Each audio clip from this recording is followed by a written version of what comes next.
ქართული მარსაჟულების დამოუკიდებლობა 2012 წლიდან დღემდე ვერავინ შეარღია და ვერც მომავალში ვერავინ შეარღებს. სახელმწიფო დაიცავს იმას, რაც ქვეყნის სუვერენიტეტის მთავარი გარანტია. პრემიერ-მინისტრის თქმით, სასამართლო სისტემის დამოუკიდებლობაზე ზრუნვა და მოსამართლეთა მხარდაჭერა მთავრობის ერთ-ერთი მთავარი პასუხისმგებლობაა. უზენაეს სასამართლოში გამართულ შეხვედრაზე მთავრობის მეთაურმა სასამართლო სისტემაში არსებულ ფუნდამენტურ ცვლილებებზე ისაუბრა და ამ პროცესში მოსამართლეთა წვლილი აღნიშნა. ერთ-ერთი გამორჩეული მიღწევა უკავშირდება სწორედ სასამართლო სისტემაში მდგომარეობის გაჯანსაღებას და შედეგში თითოეული თქვენგან ესული არის, რა თქმა უნდა, განსაკუთრებული, რომ არა მოსამართლეები, რომლებიც კეთილსინდისიერად ემსახურებიან, რომლებიც კეთილსინდისიერად ემსახურებით სასამართლო სისტემას სამართალს ჩვენს ქვეყანაში, რა თქმა უნდა, ამ მასშტაბის ცვლილებები არ დადგებოდა. კიდევ ერთხელ მინდა მადლობა გადაგიხადო თითოეულ თქვენგანს. სასამართლო სისტემაში არსებული განსხვავება 2012-მდე და მის შემდეგ პრემიერ-მინისტრის შეფასებით რადიკალურია, რაზეც კონკრეტული სტატისტიკური მაჩვენებლებიც მეტყველებს. იყო არსებითი პოლიტიკური კონტროლი, ძალიან მძიმე პოლიტიკური კონტროლი და ზეწოლა სასამართლო სისტემაზე, ძალიან მძიმე პირობებში უწევდათ მაშინ მოსამართლეებს მუშაობა. გამართლებელი განაჩენები ყოველას გვახსოვს, როგორი იყო მაშინ სტატისტიკა 0.1% ნაკლები იყო.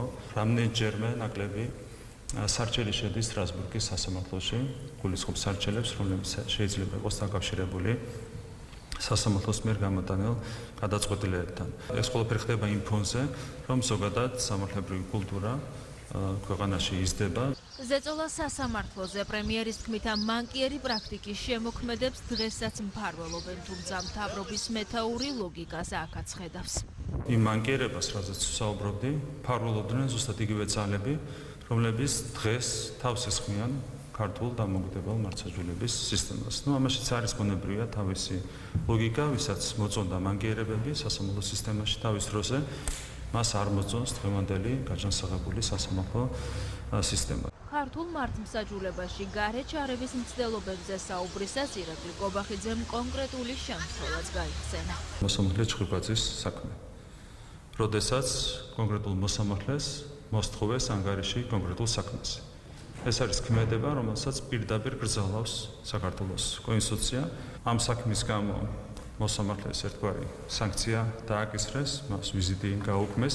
ეს თავისთავად საინტერესოა, რომ ვიზიტი ერთგვარი აღიარება იყოს ყველაფერის, ვიზიტები განიხილება როგორც ზემოქმედების ინსტრუმენტი მოსამართლეების მიმართ. ეს არის აბსოლუტურად მიუღებელი პრაქტიკა, რასაც ჩვენ უნდა დავუპირისპირდეთ.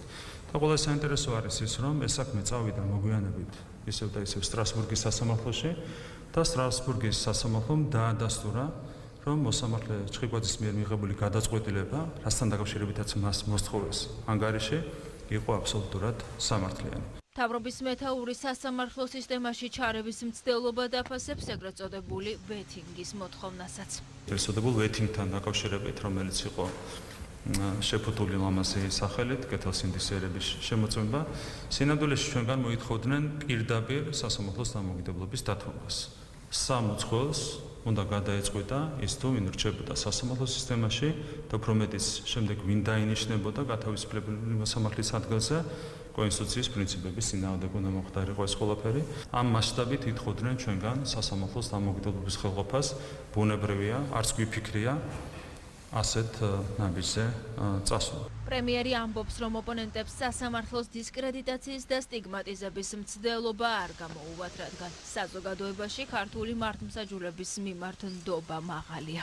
ობიექტური სოციოლოგიური კვლევების თანახმად, გასული რამდენიმე წლის განმავლობაში არც ერთ კვლევაში 50%-იან მაჩვენებელს არ ჩამოცილებიან ნდობა სასამართლო სისტემის მიმართ. და ეს არის, რა თქმა უნდა, ფუნდამენტურად მნიშვნელოვანი ჩვენთვის.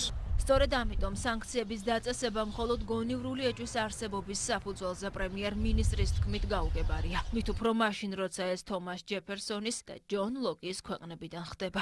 კონკრეტიკას რო თავი დავანებოთ, საუბარია გონივრულ ეჭვზე. უხეშად რო თქვა, ჯონ ლოკი ალბათ საფლავში ტრიალებს, როდესაც ასეთ რამეს ხედავს დიდი ბრიტანეთის ხელისუფლების მხრიდან. მანამდე იყო ამერიკის შეერთებული შტატების წინა ადმინისტრაციის სანქციების ავიზო შეზღუდვები. ესეც არის თომას ჯეფერსონის ქვეყანა ნამდვილად რაიგულია, როდესაც თომას ჯეფერსონის ქვეყანაში გამოდიან ხელისუფლების წარმომადგენლები და ასანქცირებენ ქართულ მოსამართლეებს და მოგვიანებით გეუბნებიან, რომ არ აქვთ არავითარი მტკიცებულებები.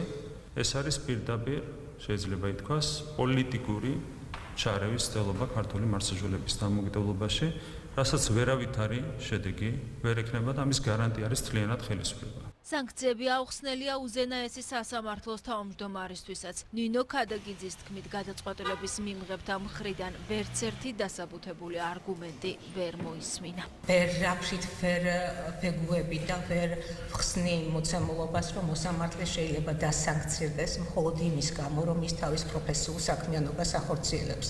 ზოგიერთებს დავიწყდათ, რომ ჩვენ ამ შემთხვევაში საქმე გვაქვს ქართულ მოსამართლეებთან, რომელთათვისაც ღირებულია ის პრიორიტეტები, ღირებული არის პროფესიული პატივმოყვარეობა, გააჩნიათ პროფესიული თავმოყვარეობა და მაღალი საზოგადოებრივი პასუხისმგებლობა. მთავრობის მეთაურმა ქართულ მართლმსაჯულებას და ქართველ მოსამართლეებს სრული მხარდაჭერა გამოუცხადა.